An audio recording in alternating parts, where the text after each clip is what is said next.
Welcome back, guys. It's starting to get cold outside. You know what that means. It's sweater weather. It's cold outside. All of my favorite video game memories have taken place during the winter. Most of them involve me and my relatives playing video games while inside from the cold, usually around the holidays. It's a lot of fun, and it makes me very nostalgic. Anyways, video games have become a big part of my life over the last few years, especially Nintendo games, so my interest was piqued when Valve announced the Steam Deck over a year ago. I didn't pre-order one though, because at the time I didn't think it would really be worth it. I knew that I could kind of get a content boost, but I'm not a big PC gamer, and I stupidly didn't think of the emulation possibilities of this thing, so I kind of just wrote it off for a little while. So as I'm sure you can assess just by looking at the thing, the Steam Deck is really big. For a point of comparison, here's the Ein Odin compared to it, and here's the Retroid Pocket 3. It's so big. A pro to it being as big as it is the placement of the controls. The placement of the D-pad and the ABXY buttons makes it really comfortable to play something like Celeste, a 2D game, because of the placement up on the top. But the joysticks are also on the top, right next to them. So playing something like Pikmin 3 Deluxe through an emulator is also really comfortable. All of the necessary controls and buttons being at the top of the device makes it really comfortable to use, considering your thumbs are just gonna lay here anyways, so it makes sense to just have them here. The device is big, but it's big for a reason. There's so much technology packed into this thing, and it's long to compensate, which actually ends up making it more comfortable to use over long play sessions because of how long it is and how the grips on the back feel. The space underneath those controls, where say the D-pad or the right joystick may usually be on a portable console, is taken up by two trackpads that I just learned today can replace a D-pad and a right stick in a game for some reason. It's nice to have the option for it, but unless I'm going to be playing a competitive shooter and I'm used to a trackpad, which I don't do either of those things, I'm not going to use it. I wouldn't want to use the trackpads because if I'm playing a 2D game like Celeste, I'd want the precision that comes with the D-pad,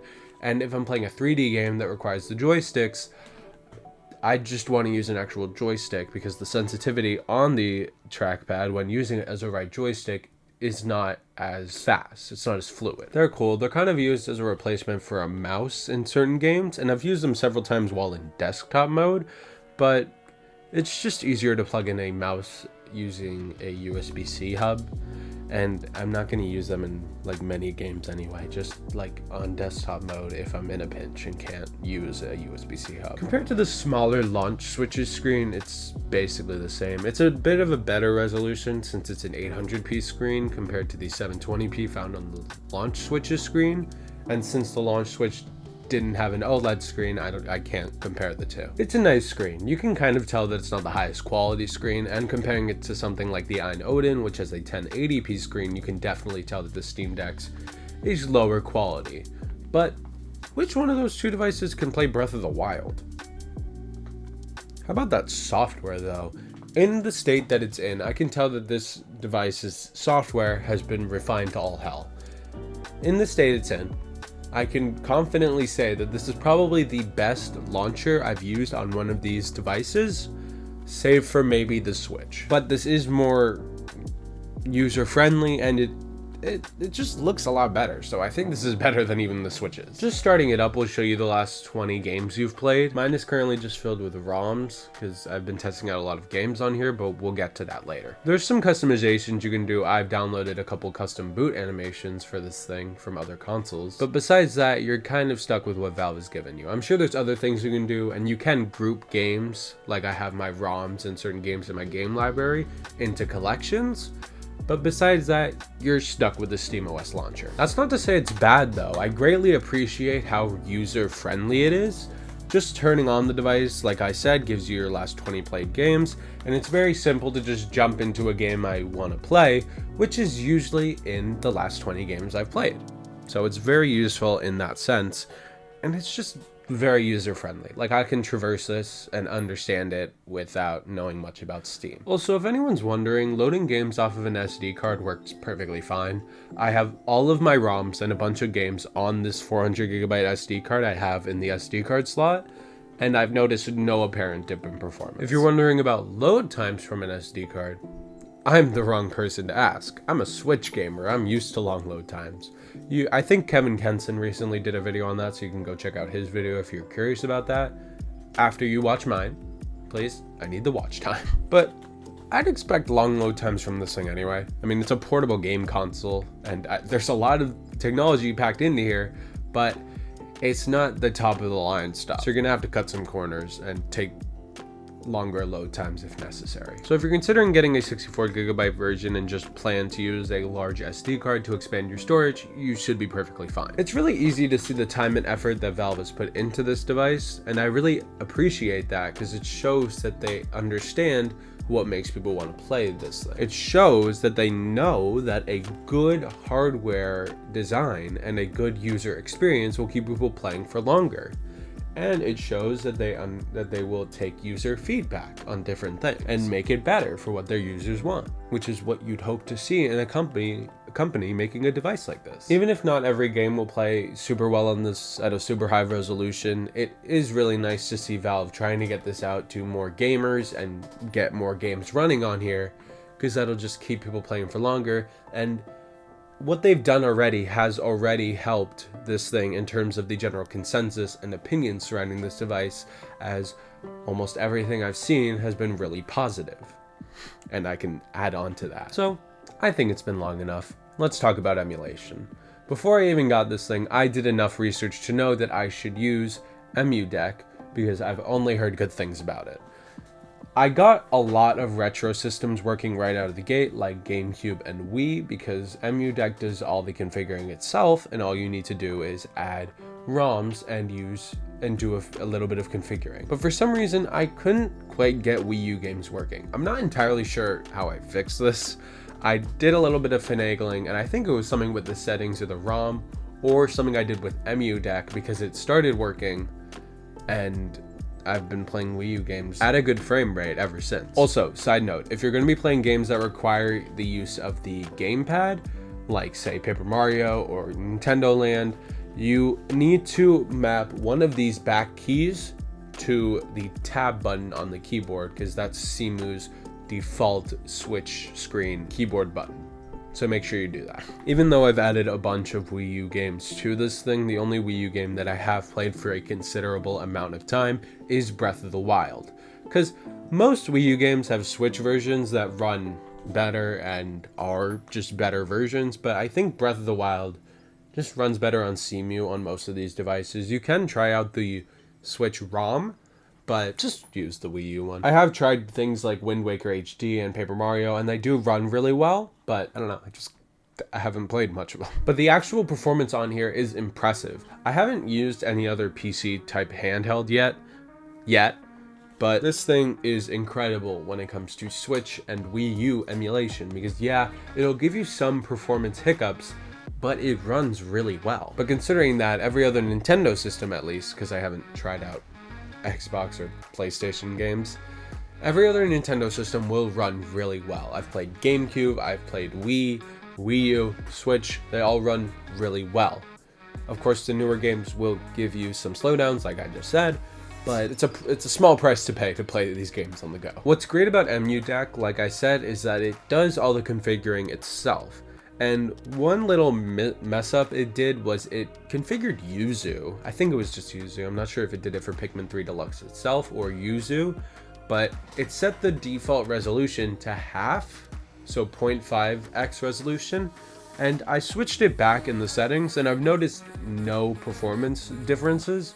So I think it was just a little bit of a mess up, but at the same time, EmuDeck is too good to just write off for that little mess up. So if you're gonna get this Steam Deck and you want to do some emulation, I definitely recommend EmuDeck. The Steam ROM manager that comes installed with EmuDeck is necessary to put your games on the Steam launcher, so that you don't have to use all the different emulators and stuff on desktop mode just to play them. And it does a great job because it sorts them all into collections and finds the right box art that fits within the rectangle, like, box art section that is shown on your Steam library. And it blends in well with a lot of the other games in your Steam library. Here is some uninterrupted footage of some emulated games running well on here. It's a Hello.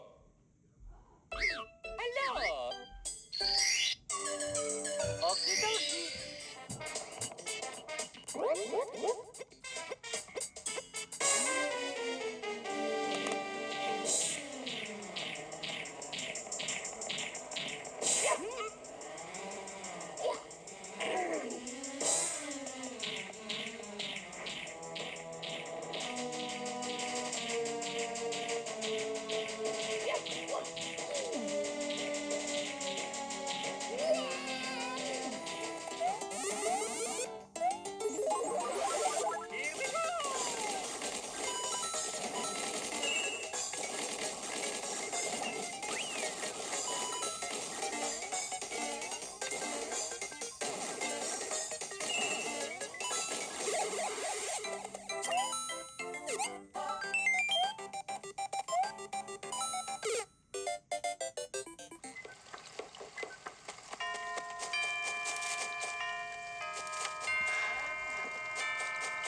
Oh yeah, Mario time.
Up until this point, I've been nothing but positive, and for good reason. But I think it's time we delve into my least favorite thing about the Steam Deck.